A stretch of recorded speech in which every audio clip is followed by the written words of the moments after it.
Have you ever wondered what it's like to be one of the best thieves in the whole world?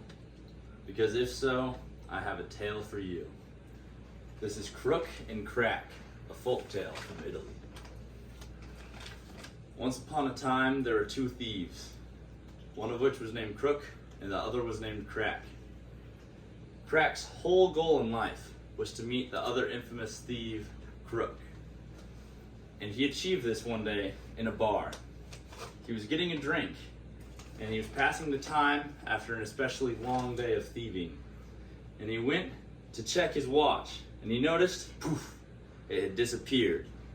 Now he was a good enough thief to know that there was nobody else in the world who could have stolen it other than Crook.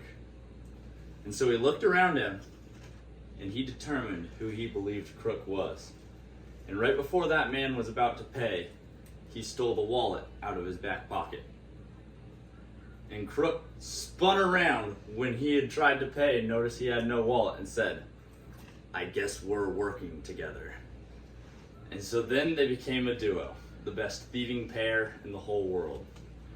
The next day, they devised a plan to steal from the treasury of the king. That treasury was guarded all around with soldiers and different men, all ready to catch anybody trying to enter. But instead they dug their way through from the forest floor a mile away, a long tunnel and up inside the treasury. Once inside, they easily stole all of the goods and riches they could fit into their sacks, and they ran back out to the forest. Now the king was astounded, because he went down there to find his famous tiara, and they had stolen it. And he could not figure out how anybody had gotten inside. But eventually, after digging around through the rubble, he found the tunnel that led outside. Now, he came up with a plan to catch these men. His advisor told him, if you raise the price of meat by $100, then only them will be the ones who can afford it. And so he did that. And one day, it was reported that there had been meat bought at this ridiculously high price. So the king disguised himself and marched around town knocking on doors, trying to get meat as a beggar from all the homes. Now, he eventually got to a home that gave him some, and he marked it with a red X to show his men later to come back and arrest the man who had given it to him, who was obviously either Crook or Crack. But Crack was too wise for this, and he began following the king, marking every door with a red X. And so they never knew who the real thief was. Secondly, the king decided he should place a vat of boiling pitch at the bottom of their tunnel where they would first drop in. And then when they went back to get more riches because they had run out, they fell into the vat and Crook died. Now, Crack did not want his identity revealed, and so he beheaded his friend and took his head and buried it next to his wife.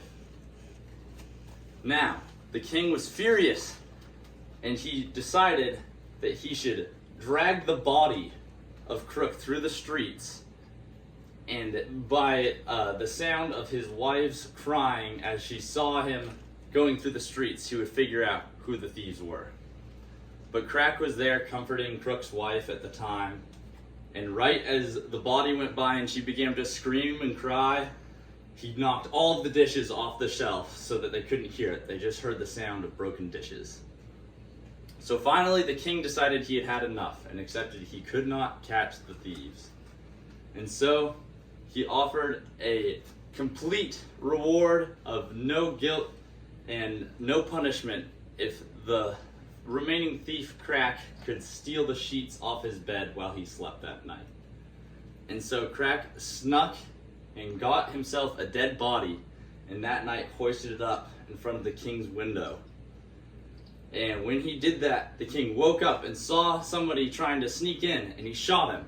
And Crack let the body fall all the way down to the tower. And in his excitement, the king ran after the body, and Crack jumped in the window and stole his sheets. Now with this, the king kept his promise and pardoned Crack, and in the spirit of keeping his enemies even closer than his friends, he offered Crack his daughter's hand in marriage. And that is the tale of Crook and Crack.